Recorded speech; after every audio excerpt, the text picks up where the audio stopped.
Et si je vous disais que quelque part sur cet arbre de talent, vous pouvez récupérer le talent notable de votre choix. Peu importe le chemin que vous avez choisi, peu importe à quel endroit il se situe sur l'arbre de compétences, vous pourrez aller le récupérer.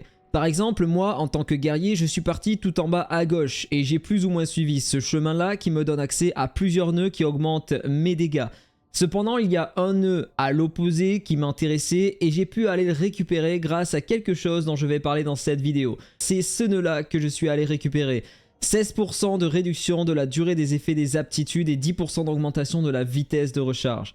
Tout simplement, je vous montre l'efficacité. Ici, vous avez mon aptitude tremblement de terre. À gauche, sans ce talent, à droite, avec le talent. Et maintenant, vous avez mon marteau à gauche, sans le talent, à droite, avec le talent. Vous voyez, ça se déclenche quand même beaucoup plus rapidement. Et en fait, c'est très simple à expliquer parce que sur le séisme par exemple, si je regarde le détail, vous avez durée du sol irrégulier. C'est le sol qui va ralentir les ennemis lorsque vous lancez la compétence. Et une fois que c'est terminé, lorsqu'on lit la compétence, après une courte durée, ce sol irrégulier éclate en une puissante réplique. Et c'est la réplique justement qui va nous intéresser, qui va venir faire les dégâts. Donc notre objectif pour ce skill là, c'est de réduire au maximum la durée du sol irrégulier.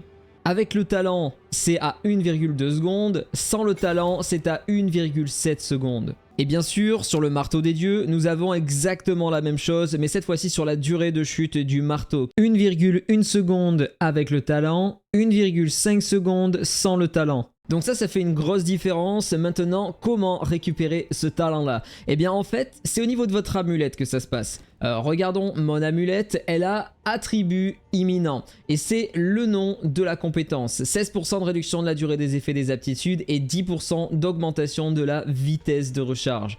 C'est tout simplement mon amulette qui me donne ça. Et c'est quelque chose que vous pouvez mettre sur n'importe quelle amulette. Et pour ce faire, il va vous falloir des déliriums. Parce que si je réouvre mon arbre de compétences, si je viens sur celle-ci par exemple, lorsque vous cliquez sur inspecter, vous avez des déliriums. Et il y a un ordre particulier d'ailleurs, désespoir, cupidité, souffrance. En fait, pour attribuer ce talent à votre amulette, il va vous falloir ces 3 déliriums. Et ça tombe bien, je vais vous montrer le procédé parce que j'ai acquis une nouvelle amulette bien plus efficace que la précédente, ma foi qui était déjà très intéressante au vu de toutes les résistances et des PV que ça me donne. Mais j'ai encore mieux, donc je vais retransférer ce talent sur l'autre amulette. Pour ce faire, je check les déliriums qu'il me faut, désespoir, cupidité, souffrance, je vais checker ma réserve et je regarde si je les ai.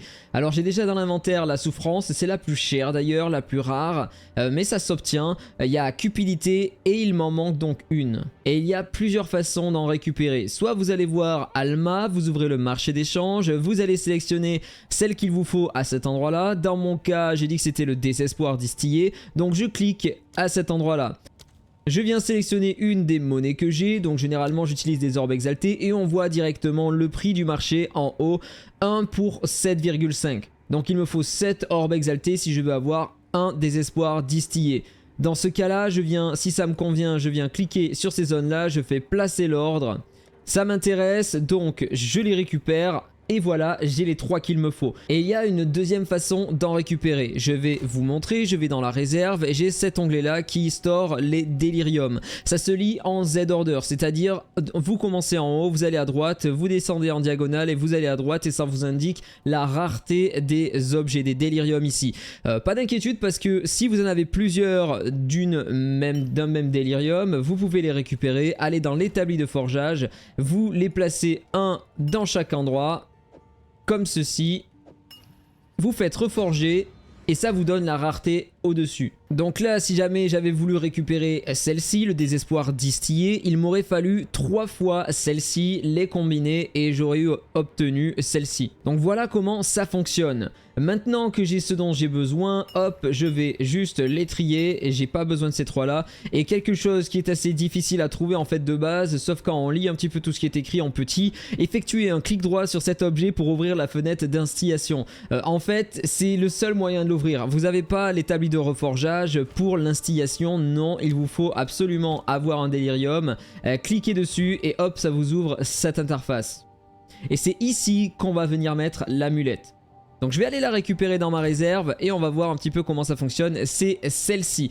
Et vous voyez dessus que ça me donne pas mal de résistance, ça m'augmente la rareté des objets trouvés, ma vie, mon mana, plus 7 à tous les attributs et surtout plus 3 au niveau de toutes les aptitudes de mêlée. Et ça, c'est absolument monstrueux. Je vais d'abord l'instiller et ensuite je vous montre la différence sur mes skills. Donc pour ce faire, je clique droit sur n'importe quel délirium, je viens placer l'amulette à l'intérieur, vous pouvez le faire que sur les amulettes, vous avez d'autres objets d'ailleurs que vous pouvez instiller comme les runes par exemple, ça permet de rajouter des modificateurs en bas, il va y avoir le délire qui va affecter la zone, ça veut dire qu'il va y avoir une brume comme lorsque vous êtes dans des maps de délire, et il va y avoir des ennemis du délire, d'accord? Donc ça permet de récupérer davantage de matériaux de délire pour plus tard récupérer des points d'atlas dessus. Donc ici ça me rajouterait 8% d'augmentation de la rareté des objets cédés dans la zone. C'est plutôt intéressant mais moi je veux pas le mettre sur ça, je veux le mettre sur mon amulette. Je viens les placer dans un ordre n'importe lequel et attention parce qu'il faut respecter l'ordre, mais c'était pour vous montrer parce que si je les place dans cet ordre là ça va me donner sur un silencieux 5% d'augmentation de vitesse d'attaque avec les dagues, il n'y a pas encore de dagues dans le jeu donc ça me servirait pas à grand chose, 15% d'augmentation des chances de coup critique avec les dagues, encore une fois ça me servirait pas à grand chose. Si je regarde dans mon arbre de compétences, je viens rechercher sur un les dagues, ça doit être par là j'imagine, exactement sur un silencieux ce serait ce skill là. Si je regarde souffrance, cupidité, désespoir, moi c'est pas ce qui m'intéresse. Du coup je viens réouvrir mes instillations, je peux pas le réouvrir là parce que je n'en ai plus dans l'inventaire, c'est un peu mal fichu. Enfin bon, je viens, j'en récupère une, clic droit, je change juste un peu l'ordre, ici ça me donne rien, je change l'ordre ici, récupération rapide, 40% d'augmentation de récupération d'étourdissement et vous régénérez 5% de vie sur une période de 1 seconde lorsque vous êtes étourdi. Encore une fois, c'est pas ce que je recherche, moi c'est ça il me semble imminent. 16% de réduction de la durée des effets des aptitudes et 10% d'augmentation de la vitesse de recharge. Je clique sur instiller et voilà mon amulette, elle est parfaite. J'ai mon attribut, je viens remplacer ici mais juste avant, j'ouvre mes compétences, je ferme ça. Regardez sur par exemple ma plus grosse compétence, le DPS. Marteau des dieux, DPS 155 000. La compétence est de niveau 23. Techniquement je peux aller jusqu'à 20, c'est le maximum avec les gemmes de compétences. Pour passer à 21 il faut la corrompre, mais si vous voulez avoir une gemme de compétences niveau 21 et avec 4 voire 5 compétences dessus, là ça devient très compliqué parce que pour le faire il vous faut des matériaux qui coûtent extrêmement cher et lorsque vous l'avez amélioré à niveau 20 avec les 5 slots disponibles, il vous faut la corrompre et avoir la chance que ça proc en plus 1 au niveau et c'est extrêmement rare et vu le prix des matériaux pour débloquer le dernier slot, je vous recommande pas d'essayer de le faire pour un niveau, c'est pas extraordinaire, d'autant plus que les niveaux on peut en récupérer avec quelques équipements. Bon, je pense qu'il est temps d'équiper ça. C'est parti, je remplace mon amulette, regardons bien le DPS. J'ai gagné 40 000. C'est énorme. Et si je regarde sur les autres compétences d'ailleurs, on a la rupture qui passe à 50 000, donc j'ai gagné 10 000 de DPS dessus. Si je regarde sur l'attaque de base, de 39 000 je passe à 34 000, donc j'ai perdu 5 000 sur juste l'attaque de base. Et si je regarde la technique que j'utilise le plus souvent, je suis à 11 114 et si je change, je passe à 9 598. Donc le plus 3 des compétences c'est carrément monstrueux. D'ailleurs on voit que ma compétence maintenant elle est niveau 27 et c'est pas le maximum. J'ai plus 4 avec mon arme, le maximum sur l'arme si je dis pas de bêtises c'est plus 7.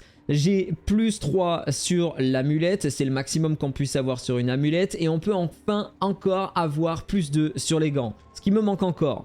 Cependant, il y a quelque chose à prendre en compte, c'est que lorsque vous faites ça, ça va forcément coûter davantage de mana puisque le skill est de niveau supérieur. Donc voilà ce que ça me consomme en mana. Je vais le relancer, on va regarder, ça fait à peu près 150 de mana. Ouais, c'est un peu plus que ça, 180 de mana. Si j'enlève 3 niveaux à ma compétence, et là ça m'utilise que 100 de mana. Donc faites bien attention, si jamais vous allez améliorer votre niveau de compétence, faites bien attention à avoir suffisamment de mana ou de régène de mana. Bon, Eh bien je viens poser mon amulette ici, l'ancienne, je viens ranger mon délirium et ce que je vais aller faire maintenant c'est que je vais aller sur le dispositif cartographique et on va essayer de trouver une map avec du délire et ça tombe bien puisque dans cette zone j'en ai quelques-unes et j'ai celle-ci qui est prête avec du délire. Il y a d'ailleurs un niveau supplémentaire, celui-ci +1 au niveau des monstres donc ça augmente le niveau global de la map et saviez-vous que le niveau maximum c'était 18 en fait? Comme si vous aviez une pierre de palier 18 je veux dire. Dans ce cas là il vous faut une pierre de niveau 16, de palier 16, c'est le maximum que vous puissiez avoir sur une pierre de téléportation. Pour ça il vous faut corrompre la pierre de niveau 15 et elle a une chance de passer à niveau 16. Ah et d'ailleurs petit tips aussi pour vos pierres, si jamais vous voulez du palier 15 vous pouvez aller à l'établi de reforgeage. Vous pouvez prendre des pierres de palier 13, les forger ensemble pour donner un palier supplémentaire et vous faites pareil pour les niveaux 14 et ça vous donne un palier 15. Par contre c'est pas possible de faire un palier 16 comme ça. Allez on va essayer de corrompre ces deux là pour voir ce que ça donne, si je peux choper une map de palier 16. Hop, testons. Ah ben voilà, palier 16. Ensuite avec ça ça donne un niveau supplémentaire et si vous avez en plus de ça celui-là, attendez, j'ai une map ici sur laquelle je peux voir peut-être, il faut que je clique. Si vous avez en plus celui-là, vous avez encore +1 au niveau de la map. Ce qui veut dire que le niveau maximum d'une map, c'est le niveau 82. Ce qui correspond techniquement à une pierre de palier 18. Voilà, c'était pour l'anecdote. Donc moi, généralement, le plus grand du temps, je fais des maps de palier 16. Donc qui correspond au niveau 80. Ça m'arrive à faire des paliers 15, donc 79. Et très rarement, ça proc sur une pierre 16. Et pour avoir toutes les conditions requises sur la map que vous souhaitez faire, c'est un peu plus compliqué. Donc là on voit niveau des monstres 80, je vais lancer et c'est ça qu'il vous faut, la zone de délire. Et c'est ici que vous allez récupérer ces instillations, ces déliriums. Donc je rentre à l'intérieur et vous allez voir pourquoi je voulais ce talent.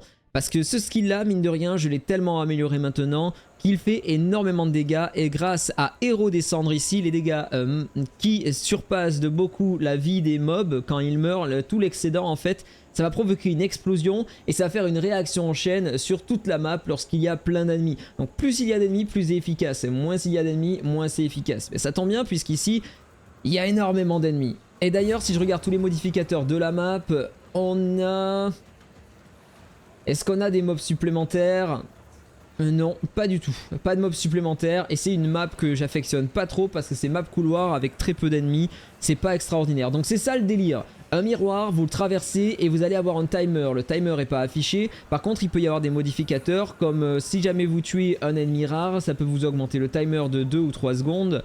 Et lorsque je vais rentrer, regardez juste en dessus de mes flasques de vie et de mana, vous allez voir le nombre de délirium que je peux récupérer. Donc plus vous tuez d'ennemis, plus vous en récupérez. Donc c'est parti. Il y a la brume qui arrive, les mobs arrivent. Et il suffit d'avoir des attaques de zone et regardez, ça explose absolument de partout. Et c'est pas très compliqué en fait d'avoir ça. Je vous montrerai ça en détail dans une autre vidéo où je vous expliquerai mon build. Vous verrez, c'est vraiment pas compliqué. Après c'est une question de dégâts, je peux encore les améliorer, je suis vraiment pas au maximum. Donc je peux vraiment faire plein de choses différentes. Donc là il me suffit de continuer, d'essayer de récupérer le maximum de monstres possible. Et de temps en temps vous avez un miroir du délire qui va vous invoquer quelques monstres supplémentaires. Hop, l'objectif c'est d'en tuer un maximum d'ennemis. Vous voyez là je suis déjà à 2 délirium. C'est ce que je récupérerai si je survis jusqu'à la fin du timer. Donc plus vous tuez d'ennemis, plus ce compteur il augmente. Donc ça va être l'objectif. Des fois vous pouvez être très chanceux, choper directement des instillations qui sont rares. Hop. Et des fois vous allez choper les trucs de base qui vont pas vous donner beaucoup de modificateurs sur les amulettes ou sur les pierres de téléportation. Mais dans ce cas là il faudra les reforger comme je vous ai montré tout à l'heure. Allez hop, je redescends, je suis à 3. Est-ce que je vais pouvoir en récupérer une 4ème? Je sais pas trop parce que cette map elle est couloir. Le timer il doit être déjà bien bas. Ça va pas tarder à se terminer et il n'y a pas eu énormément d'ennemis jusqu'à maintenant.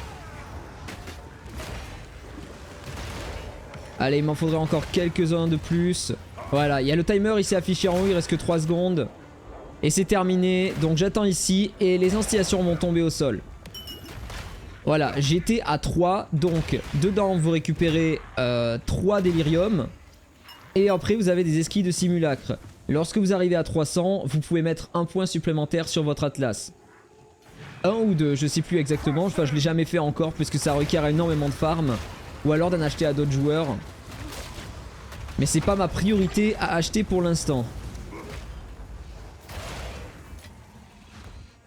Hop, ben voilà, du coup ça c'est déjà terminé. Ensuite, lorsque vous avez fait toute la longueur comme ça sans regarder le loot que vous aviez au sol, eh bien vous pouvez juste reprendre toute la map en sens inverse et aller récupérer les trucs qui vous manquent, que vous n'avez pas ramassé.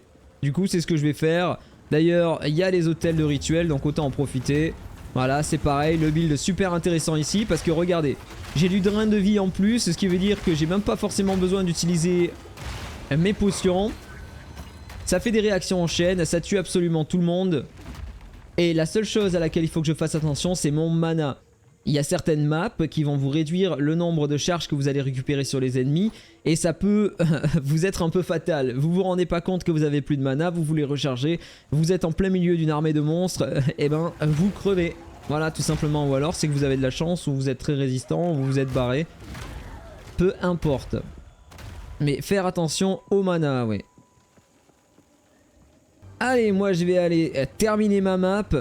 Et sur ce, j'espère que vous aurez apprécié la vidéo. Si c'est le cas, n'hésitez pas à lâcher votre plus gros pouce bleu, à vous abonner pour ne rater aucune vidéo. J'essaierai d'en sortir un peu plus régulièrement quand même. Sur ce, passez une agréable journée. Je vous dis à très bientôt. Prenez soin de vous. Ciao.